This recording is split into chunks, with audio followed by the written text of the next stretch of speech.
Coming up, record new car sales, soft US jobs numbers, and the ASX surges. Details next.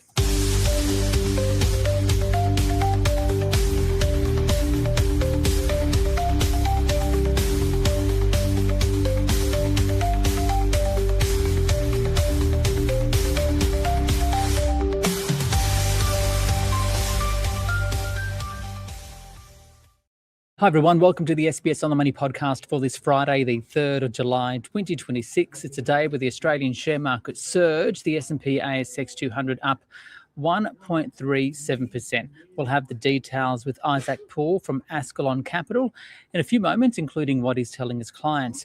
But first, despite cost of living pressures, Australians are flocking to the new car market like never before. Combined data from the Federal Chamber of Automotive Industries and the Electric Vehicle Council shows more than 140,000 new vehicles were sold in June. That is a monthly record high. 2 battery electric vehicles and 2 utes made up the top 4, representing what could be a structural shift in the sector. The top selling car was the Tesla Model Y, more than 8,000 of them sold, followed by 6,000 for Rangers. Following that, the Toyota Hilux and BYD Sea Lion 7. So for more, I spoke with Tony Webber. He's the CEO of the FCAI. So Tony, Australia's recorded its strongest month ever for new vehicle sales. What's driving it? Well, it is the most remarkable figure that I've ever seen in this job, that we sold more vehicles in June 2026 than in the whole history of the Australian car market. And I think it can only be driven by one thing, and that's the high level of competition in the Australian market. And this is despite the fact that we have a cost of living crisis in this country. How do you explain that, though? So if a lot of people are under the pressure financially, why are they looking to buy new vehicles? I've once been told by economists that the level of new car sales in this country is reflective of the way of where we are in the economy. So I think there's a bit of a two-speed economy out there to some degree. Don't forget, there's 28 million Australians. We sold 140,000 cars. So for a lot of people, there's a cost of living crisis there at the moment. But for those who can afford to buy a new vehicle, there are good deals on offer, and 140,000 Australians took advantage of those good offers last month. To what extent has there been a shift, though, to battery electric vehicles, for example? Because, yes, it does follow a period of high petrol prices, which have come down over the past few months. Is there a structural shift? I think there's 2 elements to this question. One is there is a structural shift. People are seeing that EVs operate successfully in the marketplace and the advantage of buying an EV. I think there's also been a move to EVs because of the increase in petrol and diesel prices out of the conflict in the Middle East. And whilst that will come back, I think over time, there will be that ongoing structural adjustment where people have moved to EVs and will continue to buy EVs into the future. China accounted for 36% of sales. Japan and Thailand are also big sources. What does that say about the kind of cars Aussies are demanding? I think if you look back over the last 2 decades, Australians have predominantly purchased cars that were made in Asia, and that trend just continues today. What we have seen in the last 18 months has been the rise of Chinese vehicles, but still the underlying issue is that the vast majority of vehicles on Australian roads are Asian built. That's Tony Webber there from the Federal Chamber of Automotive Industries. Let's go from the car market to the share market, where it had a strong finish to the week. The S&P ASX 200 surging 1.4%. That's as gold miners rally. Newmont up 5%. Healthcare also did well. The likes of CSL, ResMed and Cochlear all climbing by at least 3.5%. The banks were mixed, but utilities were weak again. For more on the day's market action, including a closer look at international shares, I spoke with Isaac Poole. He's the Chief Investment Officer at Ascalon Capital. So, Isaac, a great day for the local share market. It followed softer than expected jobs numbers in the US overnight. So, to what extent does that ease the pressure on the US Federal Reserve to lift rates later this year? Because only yesterday, Kevin Walsh said in Portugal at a conference that the Fed's going to do anything they can to help bring down inflation, which is above 4% in the US.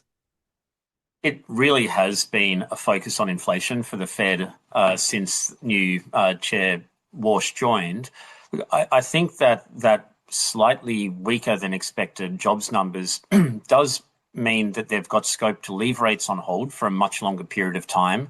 That has taken a little bit of pressure off them to hike, and you've seen that in rates markets where pricing for a rate hike has come off. But I don't think it's going to change the discussion and dissent that you're likely to see at the Fed at the next meeting, because inflation is still too high for them to walk away from that commitment to get it lower. So overall, I think you're going to see that robust discussion taking place, and markets will continue to try and gauge what the Fed's going to do. Yeah, speaking of markets, the reaction's been quite well. Isn't it one of the reasons why we've seen the Australian share market do well today, perhaps? Absolutely. And not just Australia, but across the region, you've seen that real strength come through because markets were worried that the Fed would hike not just once, but maybe 2 or 3 times this year. And that has caused a lot of volatility in markets. So just removing perhaps the risk of those really strong rate hikes has given a boost to the market.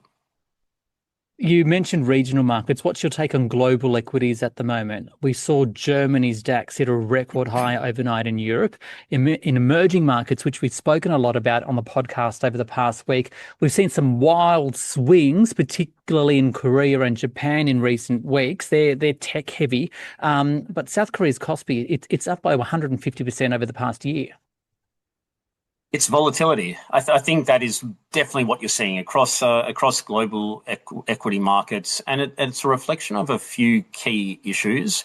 One is geopolitics. The next is growth and inflation, and what that means for number 3, central banks. Are they going to hike? Are they going to be able to remain on pause? And you throw into the mix there this ongoing uncertainty around artificial intelligence and how that will drive earnings and how that will drive productivity. It's a really difficult mix for investors to pick up on and price. And so I would say, looking out over the next 6 months, the one thing you can hang your hat on is that we will continue to see volatility across equity markets. So if we're going to continue to see volatility, what are you telling your clients then? And are there opportunities for investors? There are opportunities. And we really think about opportunities across asset classes, and that equity part of a diversified portfolio looks volatile, but it has been moving upwards over the last couple of years.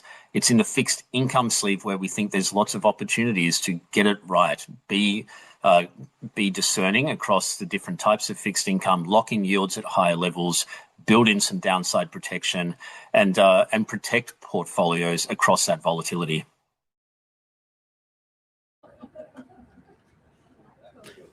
That is speaking right there. Isaac Poole from Ascalon Capital. And he wraps up the podcast for this Friday. Don't forget, if you enjoy it, give it a rating, review, and subscribe. And don't forget, you can watch On the Money during the 6:30 weekday edition on SBS World News.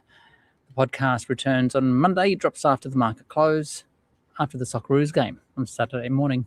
Catch you then. This SBS On the Money podcast is provided for informational purposes only and should not be understood as constituting advice or a recommendation. It is not personal advice and it does not consider your personal circumstances or objectives. You should contact a licensed professional before making any financial decisions.